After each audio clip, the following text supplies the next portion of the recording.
நம்முடைய பிதாவாகிய தேவனாலும், கர்த்தராகிய இயேசு கிறிஸ்துவினாலும் உங்களுக்கு கிருபையும், இரக்கும், சமாதானமும் உண்டாவதாக. ஹல்லேலூயா! அதிகாலை வேளையிலே ஒரு வேதபகுதி நாம் தியானித்து ஜெபிப்போம். லூக்கா சுவிசேஷம் 1 அதிகாரம் 49, 50 ஆகிய வசனங்கள். வல்லமை உடையவர் மகிமையானவைகளை எனக்கு செய்தார். அவருடைய நாமம் பரிசுத்தம் உள்ளது. அவருடைய இரக்கம் அவருக்கு பயந்திருக்கிறவர்களுக்கு தலைமுறை தலைமுறைக்கும் உள்ளது. ஹல்லேலூயா! கிறிஸ்துவில் பிரியமானவர்களே, வல்லமையுடையவர் மகிமையானவைகளை எனக்கு செய்தார். சொன்னது யார் அப்படின்னா, மரியாள், இயேசுவின் தாயார்.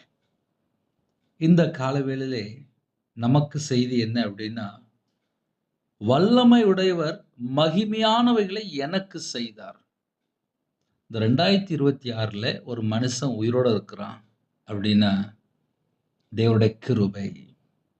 வல்லமை உடையவர் மகிமையானவைகளை எனக்கு செய்தார். கொரோனாக்கு அப்புறம் மறுபடியும் ஒரு வாழ்க்கை. இது எல்லாமே மகிமையான காரியம்தான். ஒவ்வொரு நாளும் அதிகாலை வேளையில நம்ம தூங்கி எந்திரிச்சு, என் வாழ்க்கையில நீங்க எனக்கு மகிமையான காரியங்களை எனக்கு செஞ்சீங்கப்பா. நான் இந்த நிமிஷம் வரைக்கும் உயிரோட இருக்கிறேன்ப்பா. அதுக்கு ஸ்தோத்திரம்ப்பா. கர்த்தருக்கு ஸ்தோத்திரம். அவருடைய நாமத்தை நம்ம துதிக்கும் போதே நம்ம குடும்பம் ஆசீர்வதிக்கப்படும். காலவேளையிலே யாரெல்லாம் எந்த நாட்டுக்குள்ள இணைந்திருக்கிறீங்களோ, வல்லமை உடையவர் மகிமையானவைகளை எனக்கு செய்தார். மகிமையானவைகளை எனக்கு செய்தார். நம்முடைய தேவன் எப்படிப்பட்ட தேவன் அப்படின்னா, வல்லமை உடைய தேவன். ஒருவேளை கர்ப்பகினியா இருக்கலாம். 42ஆம் வசனத்திலே, ஸ்திரீகளுக்குள்ளே நீ ஆசீர்வதிக்கப்பட்டவள், உன் கர்ப்பத்தின் கனியும் ஆசீர்வதிக்கப்பட்டது. வசனத்தை மனப்பாடமா படித்து ஜெபிங்க. உங்க குடும்பத்துல எப்படிப்பட்ட ஆசீர்வாதம் வந்தாலும் தேவன் தருவார். ஒருவேளை கடன் மாறணுமா, தேவனுடைய சமூகத்துல தாழ்த்தினால் கண்டிப்பாக உபத்திரத்தை மாற்றி மறுபடியும் ஆசீர்வதிப்பார்.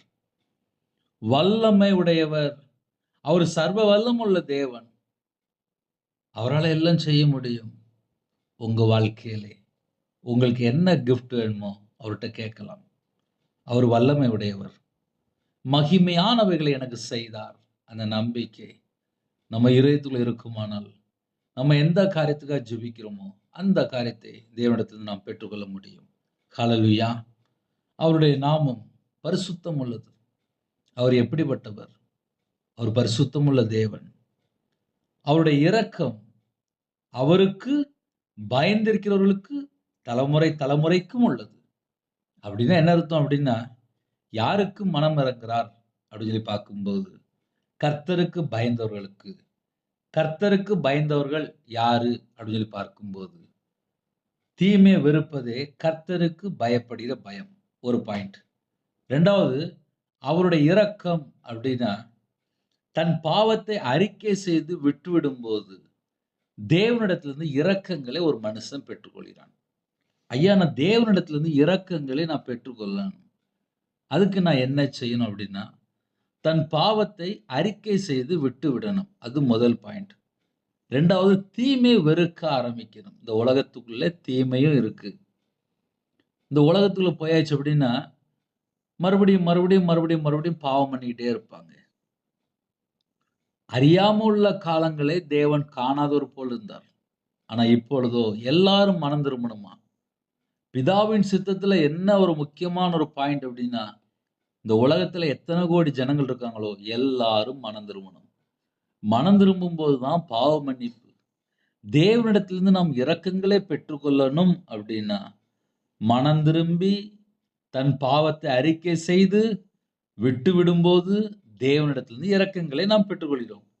2வது, தீமை வெறுத்து கர்த்தருக்கு பயந்து நாம் வாழும்போது, வேத வசனம் தெளிவா எழுதப்பட்டிருக்கு. அவருக்கு பயந்தவர்களுக்கு, பயந்து இருக்கிறவர்களுக்கு, யாரெல்லாம் கர்த்தருக்கு பயந்து வாழ்றாங்களோ அவர்களுக்கு தலைமுறை தலைமுறைக்கும் உள்ளது இரக்கம். அவருடைய இரக்கம் யார் மேல இருக்கு அப்படின்னா, ஒரு மனுஷன் தீமை வெறுத்து வாழ ஆரம்பிச்சிட்டான் அப்படின்னாலே அந்த குடும்பத்து மேல தேவனுடைய இரக்கம் தலைமுறை தலைமுறைக்கும் உள்ளது. வல்லமை உடையவர் மகிமையானவளை எனக்கு செய்தார். நம்ம வாழ்க்கையிலே மகிமையானவைகளை நமக்கு செய்யணும் அப்படின்னா கர்த்தரை விட்டு தள்ளி போற காரியங்கள் ஏதாவது இருக்கா என்பதை மாத்திரம் நம்மை நாம் ஆராய்ந்து பார்ப்போம். இந்த நாளுக்காக நம்ம ஜெபிக்க போகிறோம். தேவனிடத்திலிருந்து இரக்கங்களை நாம் பெற்றுக்கொள்ளணும். தலைமுறை தலைமுறைக்கும் இரக்கங்களை நாம் பெற்றுக்கொள்ளணும் அப்படின்னா தீமை வெறுத்து நம்ம கர்த்தருக்கு பயந்து வாழும்போது கண்டிப்பாக தேவனிடத்திலிருந்து நாம் இரக்கங்களை பெற்றுக்கொள்ள முடியும். ஹல்லேலூயா. ஒரு சின்ன ஜெபம் பண்ணி முடிப்போமா? கண்களை மூடி நாம் ஜெபம் செய்வோம். அன்பின் கர்த்தாவே, உம்மை நன்றியோடு துதிக்கிறோம்ப்பா. இந்த நாளிலும் வல்லமை உடையவர் அப்பா, எங்க கூட நீங்க பேசியிருக்கிறீங்க. மகிமையானவைகளை எனக்கு செய்தார். எங்க வாழ்க்கையிலும் யாரெல்லாம் இணைந்திருக்காங்களோ பிள்ளைகளுடைய வாழ்க்கையிலே மகிமையான காரியத்தை எங்களுக்கு செய்ய போற கிருபைக்காக நன்றி. உம்மை நன்றியோடு துதிக்கிறோம்ப்பா. இந்த நாளிலும் இணைந்திருக்கிற குடும்பத்தை கர்த்தர் வேலையடைத்து ஆசீர்வதிங்க. எல்லா குடும்பத்தையும் அவருடைய மன விருப்பத்தை நிறைவேற்றி பரிபூர்ணமா ஆசீர்வதிங்க. கையின் கீழில் ஆசீர்வதிங்க. அப்பத்தின் தண்ணீரையும் ஆசீர்வதிங்க. வியாதி அவங்களை விட்டு விலக்குங்க. தேவையில்லாம எந்த ஒரு காரியத்திலும் பயத்தில் இருக்கவங்களுக்கு எல்லா பயத்தை எல்லாம் நீக்கி போடுங்க. கர்த்தருக்கு பிரியமானபடி வாழ எங்களுக்கு கிருபை தாங்க. வல்லமையுடையவர் மகிமையானவைகளை எனக்கு செய்தார். யாரெல்லாம் இணைந்திருக்காங்களோ மகிமையானவைகளை அப்பா எங்களுக்கு செய்ய போற கிருபைக்காக உம்மை நன்றியோடு துதிக்கிறோம்ப்பா. யாரெல்லாம் தங்களை தாழ்த்துறோங்களோ அந்த குடும்பத்தை மறுபடியும் ஆசீர்வதிங்க. இந்த நாளிலும் உங்களோட இரத்த கொட்டைகளை வேலடைங்க. பிதா, குமாரன், பரிசுத்தாவின் நாமத்தினாலே முத்திரை போடுங்கப்பா. எல்லா குடும்பத்தையும் கர்த்தர் வேலடைத்து ஆசீர்வதிங்க. பலவீனத்தோடு யாரெல்லாம் ஜெபிக்கிறாங்களோ உங்களுடைய தலம்புல கரத்தினால தொட்டு சுகமாக்கி தாங்க.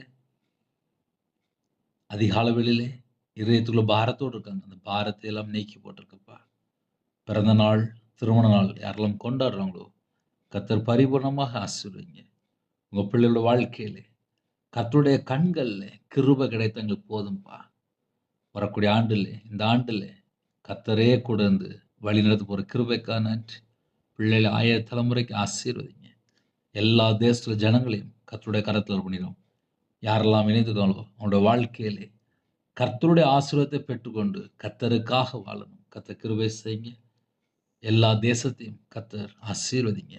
உங்க நாம மகிமைப்படட்டும். இணைந்திருக்கிற ஒவ்வொரு குடும்பத்தையும் கர்த்தர் ஆசீர்வதிங்க. அப்பிரயோஜனமான ஊழியக்காரப்பா தேவன் அருளி அப்ப மினிஷன்ல கர்த்தர் ஆசீர்வதித்தாங்க. உங்க நாம மகிமைப்படட்டும். இயேசு கிறிஸ்துவின் பிதாவே ஆமென். தேவனுக்கே மகிமையுள்ளதாக. கர்த்தர் தாமே உங்களையும் உங்கள் குடும்பத்தையும் சகல காரியத்திலும் சம்பூர்ணமா திருப்தியாக கர்த்தர் கொடுங்க ஆசீர்வதிப்பாராக. ஆமென்.